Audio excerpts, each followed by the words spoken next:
તમારું જે આંતરમન આંતરશક્તિ છે, કુદરત છે, એ તમારા આરોગ્યનો કબજો લઈ લે છે અને તમે સ્વસ્થ રહો છો. એટલે વારંવાર તમે ધ્યાન શીખવા માટે પણ ના ભાગો, જુદી જુદી પદ્ધતિઓમાં કૂદાકૂદ ના કરો. તમે કેવળ ઓમકાર કરી અને થોડા દિવસ જુઓ. મારી વાત પણ ના માનો, ખાલી 1 મહિનો જો રોજ કરતા હોય તો, અને ટુકડે ટુકડે કરતા હોય તો 100 દિવસ ઓમકાર કરો શરૂ. ઓ ઉ અને મ.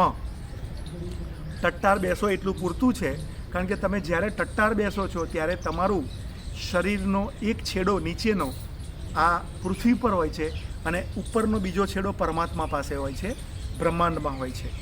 આ પહેલી શરત છે ધ્યાન કરવાની, પ્રાણાયામ કરવાની, મંત્રો બોલવાની, અથવા ઇવન દિવસ દરમિયાન પણ ટટ્ટાર બેસો તો બહુ જ સારું.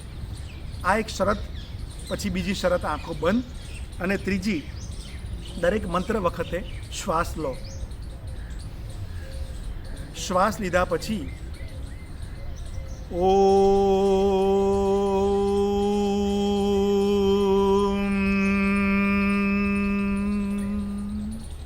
પહેલો ગિયર ઓ, મેં હાથ ઉપર કર્યો એટલે બીજો ગિયર ઉ, રેસ્ટ 50% કરતાં વધારે મ.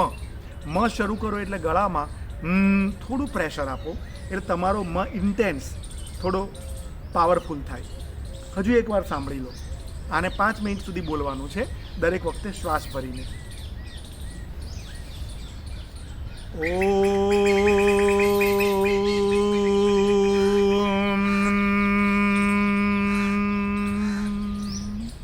બહુ મને ખેંચવાની જરૂર નથી.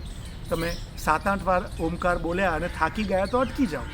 થોડી વાર રહીને ફરી શરૂ કરો. આજે જ જરાક પેટ ખાલી હોય, જમ્યાના 2 કલાક પછી અને નાસ્તાના કલાક પછી પેટ ખાલી કહેવાય, અથવા કંઈ ના ખાધું હોય તો પણ ઓમકાર તમે કરી શકો છો. 7 મિનિટ સુધી પહોંચજો. 100 દિવસની અંદર જુઓ તમે ક્યાં પહોંચી ગયા છો. ઓમકાર પતે એટલે તમારું બધું જ ધ્યાન અહીંયા રાખો. સાથે કોઈ સારું મ્યુઝિક, પાણીના અવાજવાળું કે પક્ષીઓના અવાજવાળું, જંગલનું બનાવેલું, માણસનું બનાવેલું મ્યુઝિક નહીં, શરૂ કરી દો. આવી કોઈ જગ્યા હોય તો પ્રશ્ન નથી. અને અહીંયા જોયા કરો. વિચાર આવશે, આમ થશે, હાથ ઊંચો થશે. ચેતના શક્તિ ધીરે ધીરે નજાકતથી આવતી જ જાય છે. રાહ જુઓ, કુદરત એના ખોળામાં બેસાડી દેશે. મેડિટેશન શબ્દને પણ ભૂલી જાઓ. સમાધિ ખુલ્લી આંખે લાગી જશે. સ્વસ્થ રહો, મસ્ત રહો.